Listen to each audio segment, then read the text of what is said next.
राज्य सरकारी कर्मचारी संघटनेच्या वतीने आज एक दिवसाचा संप जाहीर करण्यात आलेला होता। परंतु राज्यातील शेतकऱ्यांची हालाकीची परिस्थिती विचारात घेता आणि राज्य सरकारी कर्मचारी हे पंचनाम्याच्या कामामध्ये व्यस्त असल्यामुळे आजचा संप रद्द करून एक दिवसाचा निदर्शने कार्यक्रम संपूर्ण राज्यभर आज करण्यात येत आहे।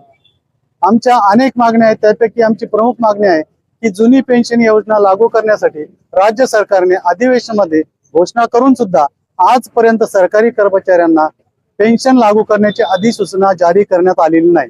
त्यासाठी हा आजचा आंदोलन कार्यक्रम आहे। त्यासोबतच राज्यातील अनुकंपा भरती 100% करण्यात यावी, रिक्त पदे भरण्यात यावी, वाहन चालक आणि शिपाई यांची जी पदे रद्द करण्यात आली ती पदे पूर्ववत करण्यात यावी, सरकारी कर्मचाऱ्यांच्या रिक्त जागा भरण्यात याव्या, यासोबतच महिलांसाठी जे विविध लाभ द्यायचे आहे ते लाभ देण्यासाठी सरकार जे चालढकलपणा करत आहे त्या अनुषंगाने त्यांना केंद्राप्रमाणे सवलती देण्यात याव्या, यासाठी हे निदर्शने कार्यक्रम आहे।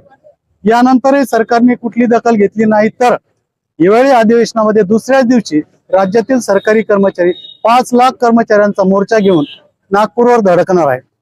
या मोर्चानंतर सुद्धा सरकारने कर्मचाऱ्यांच्या मागण्याबाबत दखल घेतली नाही तर पुढे बेमुदत संप करण्याचा इशारा देण्यात आलेला आहे।